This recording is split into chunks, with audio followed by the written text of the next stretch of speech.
1000 জন কমপক্ষে প্রাণ হারিয়েছেন, 30-40 হাজার আহত হয়েছেন, চোখ হারিয়েছেন।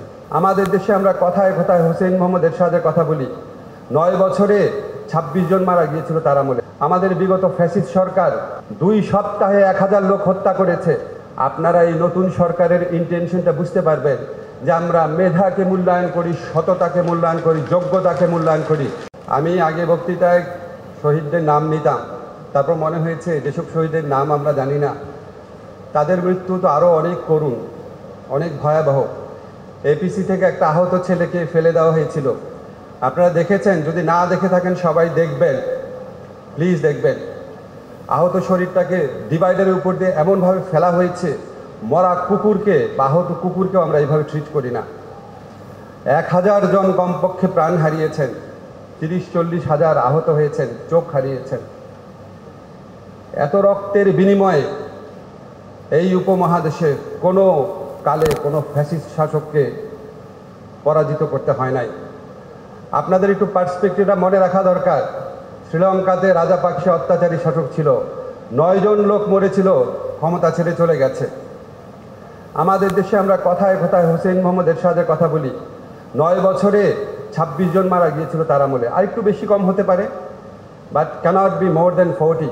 9 বছরে ক্ষমতা ছেড়ে চলে গেছে। আমাদের বিগত ফ্যাসিস্ট সরকার 2 সপ্তাহে 1000 লোক হত্যা করেছে কমপক্ষে। বহু মানুষ, বহু পরিবার, বহু হসপিটালে গিয়েছে। কারা মারা গেছে নাম বলে নাই, কারণ ফার্দার একটা হয়রানি হবে। আপনারা সবাই জানেন, এই বাংলাদেশে বাস করেন, এই দেশে কি ঘটেছে। এরকম একটা হাহাকারের মধ্যে দিয়ে, এরকম একটা পৈশাচিক নির্মম ফ্যাসিস্ট ব্যবস্থার বিরুদ্ধে আজকে ছাত্র জনতা তাদের রক্ত দিয়ে, জীবনপণ প্রতিজ্ঞা করে আমাদের শুধু দেশ গড়ার সুযোগ এনে দেয় নাই, আমাদের সামনে এই প্রশ্নও হাজির করেছে যে এরকম একটা ফ্যাসিস্ট নির্মম শাসন ব্যবস্থা, যারা দেশের তরুণ ছাত্র সমাজের উপর গুলি করার নির্দেশ দেয় এবং গুলি চলার পর আরও অনেক বেশি মৃত্যুর জন্য নির্দেশ দেয়, হসপিটালে গেলে চিকিৎসা করতে দেয় নাই। আপনারা অনেক পত্রিকায় রিপোর্ট করেছেন, যাকে হত্যা করা হয় তার পরিবারের লোককে উল্টা মামলা দিয়েছে। এরকম একটা নির্মম শাসন ব্যবস্থা আপনারা প্রত্যেকে অনেস্টলি এই উপমহাদেশের সকল ফ্যাসিস্ট শাসন ব্যবস্থার সাথে কম্পেয়ার করে দেখেন। আমাদের মধ্যে তাই এই প্রশ্নও এই ছাত্র জনতার বিপ্লবের মধ্যে উত্থিত হয়েছে, এই ফ্যাসিস্ট ব্যবস্থা তৈরিতে আমাদের কি রোল ছিল? আমরা কি এই অন্যায়ের বিরুদ্ধে ভূমিকা পালন করেছিলাম? আমরা বলতে আমরা বিশ্ববিদ্যালয়ের শিক্ষক, সাংবাদিক, সাহিত্যিক, বিচারক, সরকারি প্রশাসনে যারা লোক আছে, আমরা কি আমাদের দায়িত্ব পালন করেছিলাম?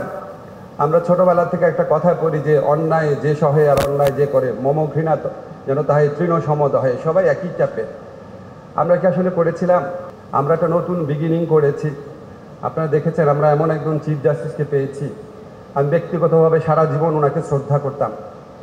আপনারা প্রত্যেকে জানেন ওনার সাথে আগের চিফ জাস্টিসের পার্থক্য কী।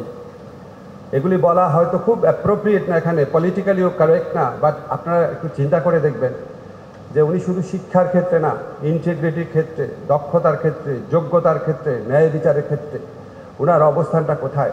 আমি এটা কেন বললাম, বিকজ এই চিফ জাস্টিসের নিয়োগের মধ্যে দিয়ে আপনারা আমাদের ইন্টেনশনটা বুঝতে পারবেন, আপনারা এই নতুন সরকারের ইন্টেনশনটা বুঝতে পারবেন যে আমরা মেধাকে মূল্যায়ন করি, সততাকে মূল্যায়ন করি, যোগ্যতাকে মূল্যায়ন করি। এই chief justice doctor Syed Refat আহমেদের নিয়োগ এটার একটা সিগনেচার স্টেটমেন্ট। আজকে আপনারা নিম্ন আদালতে যারা জাজ আছে আপনি দেখবেন তাদের একটা থরো কম্পিটিটিভ এক্সামের মধ্যে দিয়ে যেতে হয়। আমি উচ্চ আদালতের উপর রিসার্চ করেছি, ইউএনডিপির প্রজেক্টে কাজ করেছি। উচ্চ আদালত যে নিম্ন আদালতকে কন্ট্রোল করবে, অভিভাবকত্ব করবে, সেই উচ্চ আদালত তো আরও বেশি যোগ্য, আরও বেশি সৎ, আরও বেশি ডেডিকেটেড বিচারকের প্রয়োজন আছে। আমি বলছি না সেখানে সেরকম বিচারকরা অনেকেই আছেন, অনেকেই আছে। আমি প্রধান বিচারপতির কথা বললাম, আমাদের এখানে অনেকে আছেন, আমাদের ঢাকা ইউনিভার্সিটি ল ডিপার্টমেন্টের বেস্ট স্টুডেন্টদের মধ্যেও কেউ কেউ আছেন এখানে বিচারক হয়েছেন। সবার ক্ষেত্রে এরকম হয় নাই। আমরা চেষ্টা করব বাংলাদেশের উচ্চ আদালতে নিয়োগ সহ সকল ক্ষেত্রে সংস্কার আনা।